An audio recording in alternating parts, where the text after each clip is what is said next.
श्री विष्णु जी के अवतार श्री कृष्ण जी, श्री रामचंद्र जी, श्री रामचंद्र के रूप में राजा दशरथ के घर जन्म जब श्री विष्णु जी का हुआ,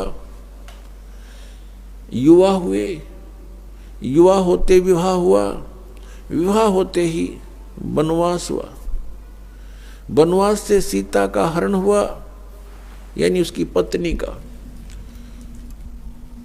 रावण उठा ले गया, और फिर रावण के साथ युद्ध हुआ। पुण्यात्माओं, करोड़ों व्यक्ति मारे गए वहां पर। तब सीता की वापसी हुई। वापसी आने पर बड़ी खुशी बनाई, नगरी में दीप जलाए गए घी के। सीता के वापस, श्री राम के वापस आने पर, सीता लौटा लाने पर,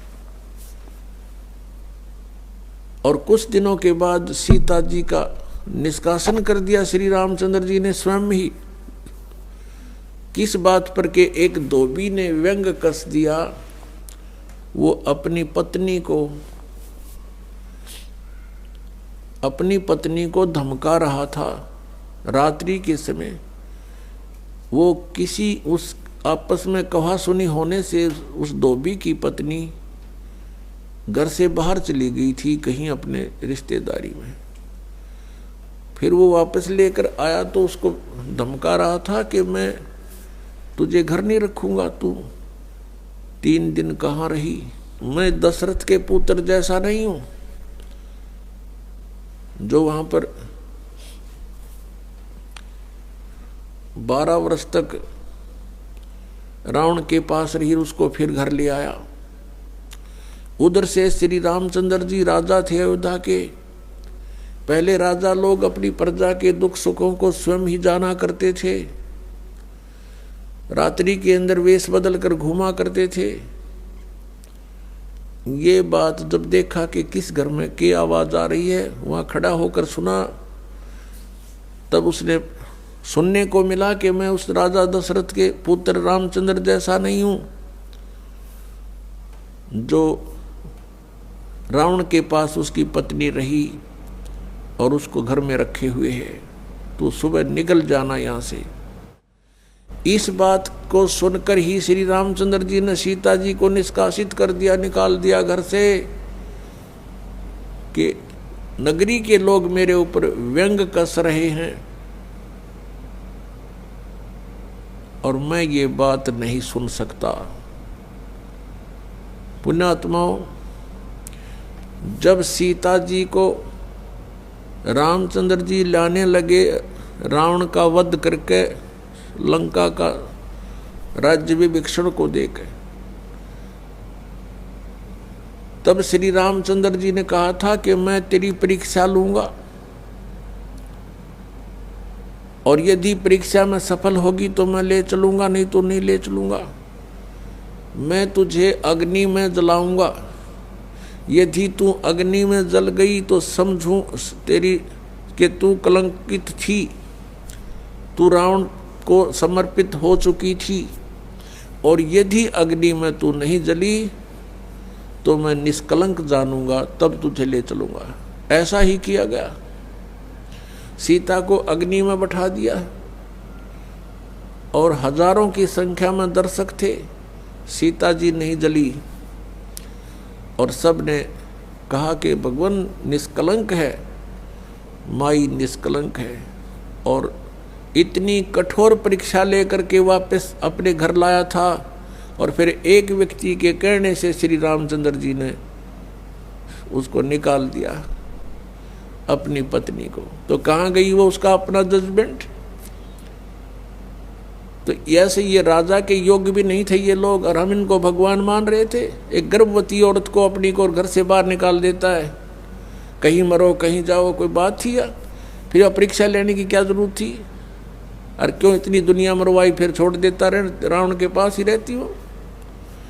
पुण्यात्माओं, यहाँ का राजा काल भगवान है, और ये नहीं चाहता कि यहाँ के प्राणियों को परमात्मा का पता लग जाए, जिस कारण से इसने इनको भगवान सिद्ध करवा रखा था अपने नकली दूतों के माध्यम से। और फिर क्या होता है लास्ट में, श्री रामचंद्र जी ने अश्वमेघ यज्ञ घोड़ा छोड़ दिया कि पूरी पृथ्वी पर शासन प्राप्त करने के लिए कि इस घोड़े को जो पकड़ेगा वो युद्ध करे मेरे साथ।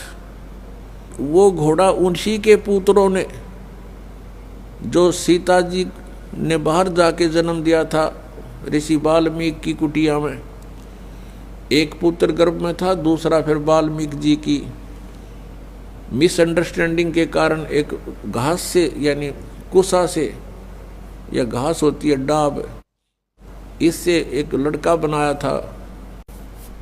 ये अलग कहानी है, फिर बताएंगे। तो लव और कुश नाम से प्रसिद्ध हुए।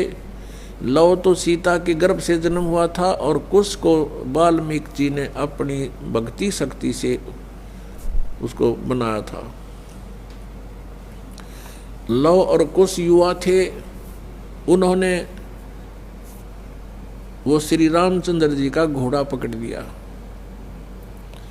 फिर उनका पिता पुत्रों का युद्ध हुआ तो दोनों ने छक्के छुड़ा दिए राम के, और सीता जी फिर भी उनके हाथ नहीं आई और वो पृथ्वी के अंदर समा गई। और श्री रामचंद्र जी ने आकर के सरयू नदी के अंदर, अयोध्या के साथ से बह रही एक सरयू दरिया, उसमें जल समाधि ले ली इसी दुख में। अब श्री कृष्ण जी का इतिहास देख लो। श्री विष्णु जी अवतार श्री कृष्ण जी, श्री राम वाली, श्री रामचंद्र जी के जीवन वाला भोग भोग के वो प्राणी श्री कृष्ण रूप में फिर जन्म हुआ।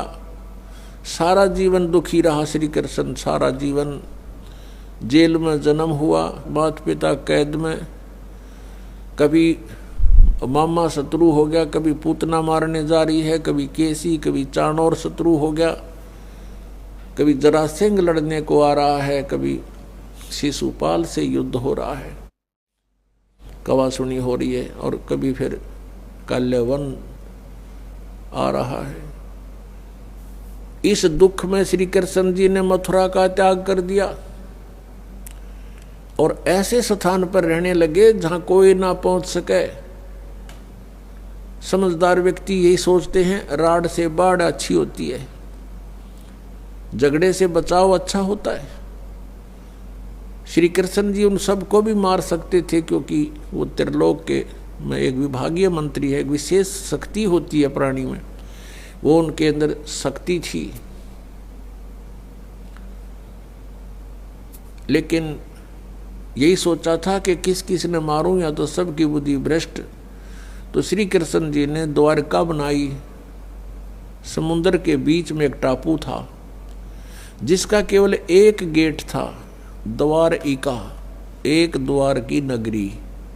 और ये सोच करके वहाँ यदि इतनी दूर, पहले तो कोई आवेगा नहीं, ऐसे स्थान पर जा रहे हम, और वहाँ कोई आवेगा युद्ध करने तो हम एक ही तरफ से उसका सामना कर सकते हैं, इसलिए एक गेट था उसका, और बाकी 3 समुद्र था 3 तरफ।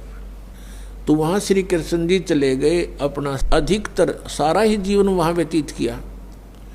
यहाँ तो ज़्यादा से ज़्यादा 18 साल के 20 वर्ष के तक यहाँ रहे थे द्वारका में, और बाकी फिर लगभग 200 वर्ष तक जिए थे श्री कृष्ण जी, और बाकी का समय द्वारका में व्यतीत किया था उन्होंने। तो अब ये जो लोग अनजान संत ऋषि, ये गुरु नकली हमें भ्रमित करते हैं कि द्वारका का उस गोवर्धन का की परिक्रमा करनी चाहिए और वृंदावन अवश्य जाना चाहिए, मथुरा में अवश्य जाना चाहिए, वहाँ हमारे भगवान ने लीला की है, उनके चरण कमल टिके हैं, वहाँ घूमा करते थे, स्नान किया करते थे।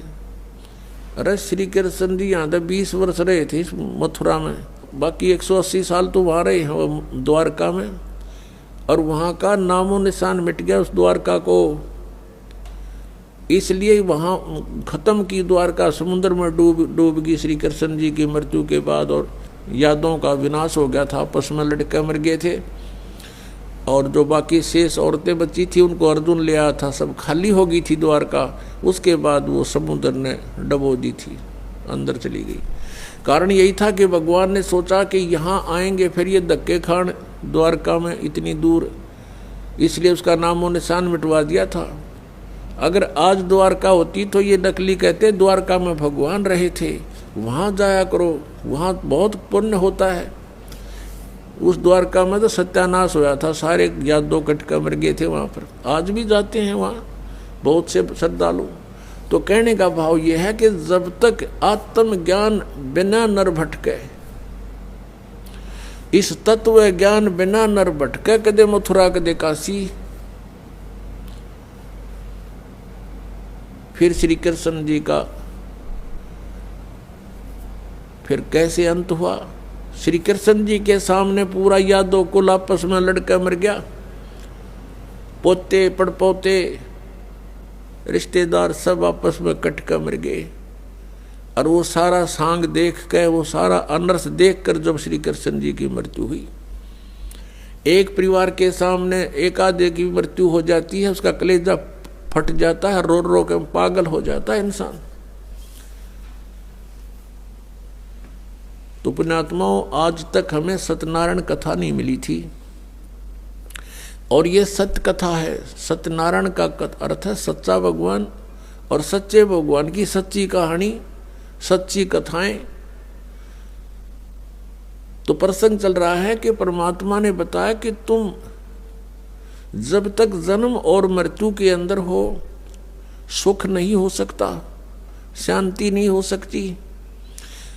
अब इंद्र सोचता है ब्रह्मा विष्णु महेश सुखी होंगे। अब इन ब्रह्मा विष्णु महेश की आप देख रहे हो, श्री राम की, श्री विष्णु जी की, श्री कृष्ण जी की कैसे दुर्गति हुई। श्री कृष्ण यानी ब्रह्मा विष्णु महेश सोचते हैं कि परमात्मा कोई और है, हम सुखी नहीं हैं।